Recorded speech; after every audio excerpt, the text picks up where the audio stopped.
Absolutely. Yeah, I mean, you know what? It really is about the art. Maybe it sounds, I don't know, strange or untrue, but I've really been an artist at heart since I was a kid. And to me, it's always about that. I'm a businesswoman, but I'm an artist first. Well, then tell me about the skull, because we're going to see it throughout the hour. You're going to see it right here in our event price watch. So we've taken $60 off the price. Your choice of either the black, the brown, or the ivory, and do notice that you're not just choosing the strap color, it changes the entire face of the watch. But the skull means something to you. Yes, well, a skull to me, it has never had a morbid meaning. I think it's a beautiful symbol. The skull houses our mind and therefore our soul. So it's a symbol of immortality, of our mind and our consciousness. So I think it's beautiful. And I love how many women I've converted to say, I never thought I'd wear a skull, but I love these skulls, and it's fun. You know, I never would tell somebody to wear something they're not comfortable with, but I like that they're liking it. It's fun. Well, when you say it like that, it does just take on a whole new outlook, but when you craft it in a watch that looks like this, it has a whole new outlook. You know what, why don't we pause on the black so we can walk you through the details. So the face of the watch, I'm gonna slide that off, will match the strap. So in this case, you're shopping for that black leather embossed strap, and then that face of the watch is done in that beautiful black mother of pearl. Yeah, gorgeous. So you have a sculpted face, which is beautiful. And what I love is it's a skull watch, but it's really very subtle. What you see first is a very chic. I also love fashion, besides being an artist.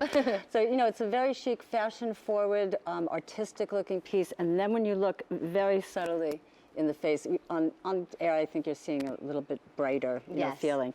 You see this beautiful skull etched in, and then the 18-karat gold on his head. Another symbol I use a lot is this vine and leaf, which is simply a symbol of growth and change. So abalone is also a stone of change. So this is called Time for a Change watch, and then we have the golden is the Dream Time watch. We could talk about that, but again, symbolism, but bringing it into something, you know, that if you just love fashion. And you know what I noticed before anything is the use of the stones. So in this case, it's garnet. Beautiful rhodol. I love this pink tone of garnet. I've really fallen in love with that. Something about the pink and the black. Oh yeah, you really have an eye for your color combos. I've seen it, but I did a lot of in couture and QVC, a lot of pink gold with black. Oh, last couple of years, and a lot of pink stones and black, and it is one of my favorite combinations. So that was black. Let me give you another really good look at the brown option here. So with the tan here, you're going to see citrine all along the face of the watch there, and then that's your golden mother of pearl in the center. Absolutely stunning. And then, you know, the ivory is very popular right now, so I don't have too many in that ivory. Don't wait on that. And the blue stone, blue topaz.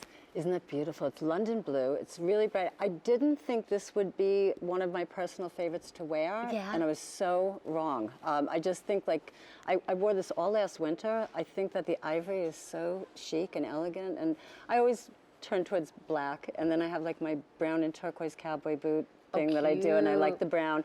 But the ivory I just found is classic and really elegant, and was kind of fresh for me, a fresh new kind of feeling for me. That's the one I chose tonight. I went with it too. I'll be honest, it was the blue too that attracted me. There was something about the bright blue with the calm white. Symbolically, this is, it's called Imperfect Time because blue is a stone of harmony, blue topaz. So, you know, it also can be sometimes, and that's why I always talk about gemstone energies. I think sometimes people don't realize they're drawn to things for reasons. Usually, like pink is a stone of love, and it's very romantic. You know, the black and pink has a romantic feel. This does have a harmonious, balanced kind of feel. And citrine is a stone of joy and optimism and of manifesting dreams. And it's got kind of that, that kind of feeling. So very often it's sort of there. You know, you see it. Now, do you think, or do you believe that when we're attracted to a gemstone, it's something that we need in our life, or it's something that we already have? I do. We need. I do. Well, I think it could be something you need, or just something that you love that goes with your personality. And you know, that could also be our taste. You know what I mean? It's not really anything so metaphysical about it. But yeah, I think we're drawn to things we have taste for some reason. Now you got me thinking about my life because I'm really attracted to dark stones. Me too. We are very similar, Barbara, except I don't have your talent at all. Oh, yes you do. No, I don't. But I do love to wear your pieces, so I love it. And when you see Joan, she's wearing that black option. It really changes in the light. Do you really see how that skull becomes very visible at times, and then it just becomes fades into the mother of pearl? Yes. And it looks awesome with the teal that Joan is wearing. Abalone, obviously picks up like all the colors of the rainbow. Yes. So this goes with anything and everything. And by the way, in that black choice in particular, if you love that look of the black leather, of the garnet and the abalone,